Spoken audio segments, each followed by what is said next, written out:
Saludos y bienvenidos a todos, señoras y señores, a este espacio, este programa especial que vamos a dedicar como parte de nuestra línea editorial a la caza.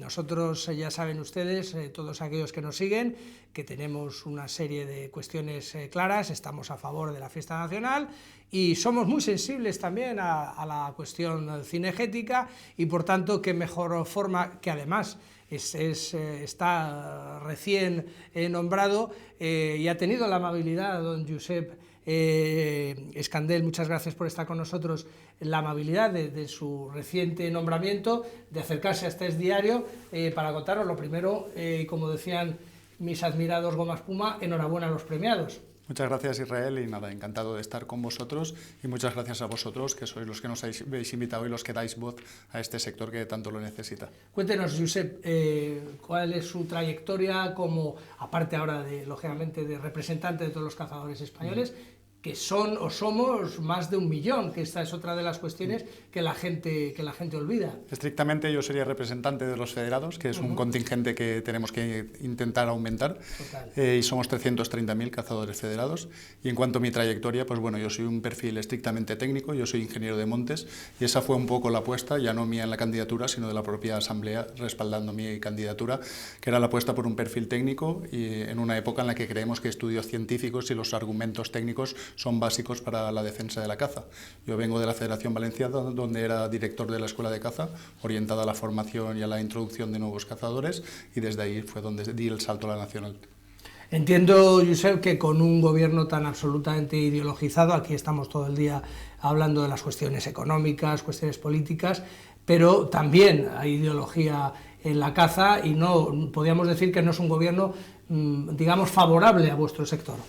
Efectivamente hay ideología en la caza, como en todos los mundos, y la verdad que es una cuestión que a nosotros no nos va bien que se ideologie la caza, porque no tenemos color político, siempre lo hemos dicho, las federaciones son políticas porque tienen que estar implicadas en la gestión y en la administración de los temas que les afectan, pero no somos partidistas porque tenemos en nuestra organización sensibilidades de todos los colores y al final lo que representamos es al pueblo llano, que como cualquier parte del pueblo tiene todo tipo de sensibilidades. Sí, porque efectivamente usted hacía hincapié en que representa, digamos, a todos los federados, pero retomo en la introducción inicial, al final la caza, por lo que yo tengo entendido, supera el 1,5 millones de participantes y bueno, es creo la segunda, ¿no?, cuestión, digamos, deportiva más importante de nuestro país. En cuanto a federaciones deportivas, somos la tercera, después del fútbol y baloncesto.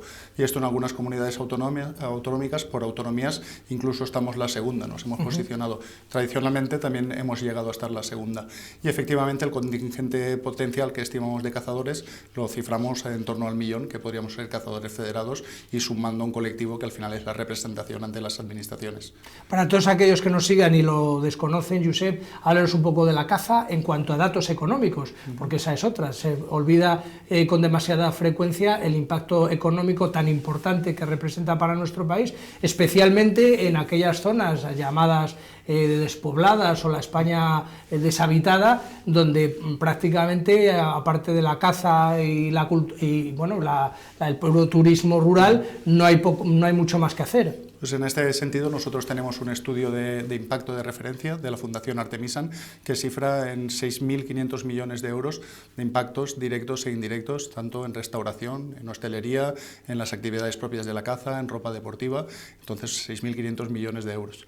¿Empleo, por ejemplo? Empleo directo, empleos indirectos, empleo temporal. Hay muchas zonas en las que gente contribuye o complementa sus salarios contribuyendo a la organización de cacerías y demás. Entonces, y además lo más fundamental de este impacto económico es que se produce en aquellas zonas donde es más necesario, que son las zonas de interior y donde hay menos posibilidades de desarrollarse en otros ámbitos como el industrial, por ejemplo. Y turismo internacional, porque a veces vemos solo en las revistas del corazón grandes personajes que se acercan a nuestro país a cazar, pero al margen de ellos hay un turismo recurrente internacional que viene todos los años a a practicar la cuestión cinegética aquí en nuestro país. Efectivamente, la caza ha pasado de ser una cosa estrictamente social, que antes cada uno cazaba en su pueblo y poquillo más, a ser un fenómeno totalmente globalizado. Y hoy en día cualquiera ya dentro de España cruza la península para acudir a una cacería, y además a nivel internacional, como tú dices, y en eso pues nos enorgullece saber que España es una de las referencias donde acude gente, porque tenemos un entorno absolutamente privilegiado en cuanto a escenario y en cuanto a especies abatibles.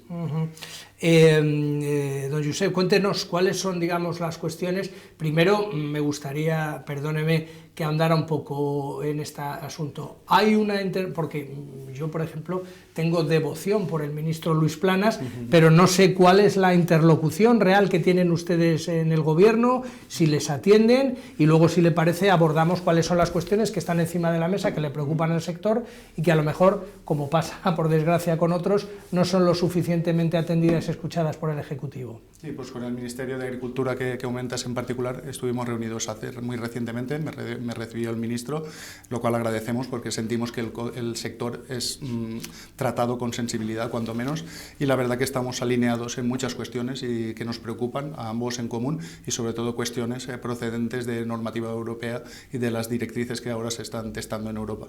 En este sentido, con el Ministerio de Agricultura hay total sintonía. Sí, pero ¿usted cree que tiene el ministro Planas mucho predicamento dentro del gabinete? Es decir, ¿tiene esa cuestión casi de educación, de que, a diferencia de otros miembros del Ejecutivo, que al menos les atienden, al menos les escuchan y les pueden ustedes plantear las cuestiones que están encima de la mesa? Pero más allá de eso, ¿cree realmente que se va a poder hacer algo al respecto? Sí, yo creo que hemos perdido la referencia, porque donde tiene predicamento el ministro Planas es donde tiene que tenerlo, que es en el pueblo básico, que al final es la gente que les vota y la gente que les pone en el sitio para que operen de la mejor manera posible en beneficio de todos. Y yo le digo que entre nuestro colectivo pues sí tiene predicamento. A nivel gobierno, pues bueno, entre ellos mismos ya sabemos todos que tienen sus rencillas y que a veces salimos perjudicados los sectores más marginales, que desgraciadamente solemos ser sectores primarios, agricultura, ganadería, en este caso caza. Si tuviera usted, Josep, que resumir cuáles son ahora mismo las cuestiones que más preocupan al sector de la caza, ¿cuáles serían? Pues superado un poco el cisma que supuso la Ley de Bienestar Animal y demás, y parece que en el escenario nacional podemos tener una normativa relativamente estable, somos precavidos pero estable, pues a nivel europeo sí tenemos varias directrices que nos preocupan enormemente. Uno aborda el estado de las especies migratorias, que recientemente propusieron ya la posibilidad de hacer una moratoria sobre la codorniz, con lo que ello supondría a nivel económico impacto social también en el sector de la caza. Y tenemos dos reglamentos dirigidos a especies de compañía, digamos, unos de cría de animales de perros y gatos y el otro de transporte animal, que también podrían tener efectos sustanciales a determinados ámbitos de la caza, como sería el transporte de realas, como serían las granjas cinegéticas. A nosotros, que tenemos mucha exposición, mucho cariño por la comunidad de Castilla y León, hay una cuestión que nos preocupa, de la cual informamos, que es la cuestión del control o de la caza directamente. No tengamos tampoco miedo al lenguaje, de la caza del lobo. Es una pelea que llevan ustedes también luchando desde hace tiempo. Me gustaría saber cómo está esa cuestión, porque a nosotros, no sé, supongo que a ustedes también, nos llegan sistemáticamente quejas de ganaderos de decir, bueno, la cría del lobo se ha disparado, no ha habido ningún control, está en la cadena, la parte alta de los depredadores, no tiene ninguna forma de controlarse si no es vía caza. Entonces, ¿qué pasa con esto? En este sentido, el sector del cinegético lo tiene claro y nos postulamos, como para el resto de especies, como una herramienta de gestión. O sea, es realmente un problema palmario que están elevando la voz nuestros ganaderos, sobre todo, en relación a ataques diarios y demás, y en ese sentido consideramos que la caza puede ser una herramienta que no solo ponga fin al problema y ayude a contenerlo, sino que además revertiría con los beneficios sociales que todos sabemos que tiene, tanto sociales como económicos, como de dinamización de las poblaciones en estas zonas. Realmente nosotros, en este sentido, seríamos menos afectados que los ganaderos, pero es verdad que hay ya una incidencia directa que se produce con los perros de caza, tanto que protegemos a las especies con el tema de bienestar animal, y es una cosa que se omite, que hay ataques ya prácticamente a diario con cada jornada de caza de los lobos directamente a los perros de caza. Y ahí sí estamos teniendo una incidencia y un impacto negativo directo sobre la caza. Si nos estuvieran, que seguro que sí, tanto jóvenes como personas de diferente edad que estén pensando en acercarse al mundo de la caza como una forma de conocer el campo, tal, ¿qué cuestiones les trasladaría? ¿De qué forma les invitaría a conocer el campo? Porque, ya le digo, mucha gente que aterriza en esta cuestión ve y son todo noticias horribles, un maltrato animal, una serie de clichés y de cuestiones que se repiten sin conocimiento alguno. ¿Cómo seduciría, cómo convencería o cómo invitaría a la gente, en definitiva, a acercarse al mundo de la caza? Pues como invitar, yo creo que es una manera de experimentar la naturaleza única, porque el resto de actividades puede estar un paseo y tú te sientes que estás contemplando algo que sucede, pero con la caza tú tienes la sensación de formar parte de algo que está sucediendo en la naturaleza. Entonces una sensación de libertad que yo creo que es incomparable con ninguna circunstancia. De hecho, siempre comentamos como anécdota que después del COVID se produjo un repunte de licencias de caza, creo que recordar que fue en Alemania, y fue debido a esto, de que la gente, cuando descubrió esta necesidad de libertad, encontró en la caza que le ofrecía todo lo que necesitaba en cuanto a contacto, sentirse libre y sentirse en el contacto. Como fórmula para acercarse a la caza, nosotros tenemos nuestras federaciones autonómicas, las federaciones territoriales, que tenemos la ventaja de ser estructuras jerarquizadas en clubes y demás, y distribuidas en absolutamente todas las partes del territorio. Entonces yo creo que es un punto perfecto acercarse a cualquier club de caza, cualquier federación autonómica, y preguntar cualquier inquietud, y empezar desde una manera informada y no dejarse llevar por los sesgos ideológicos que habitualmente vienen con referencias como lo que tú has mencionado. Tenía un amigo, Borja Otero, que en su coche tenía una pegatina que ponía "la caza es cultura". Don Josep, ¿la caza es cultura? Para mí la caza es muchas cosas, es cultura, es tradición, es ecología, es economía. Para mí la caza es prácticamente todo, para mí es profesión, que soy ingeniero de montes, entonces yo creo que tenemos que poner en valor todo esto. La caza es sobre todo también, y nos estamos encargando mucho de difundirlo, es también gastronomía. Entonces ahora una de las iniciativas potentes que tenemos es poner en valor estos recursos que nosotros generamos para cerrar completamente el ciclo, y así estaríamos reportando a nivel social, a nivel económico, y estaríamos reportando incluso en cadena alimentaria.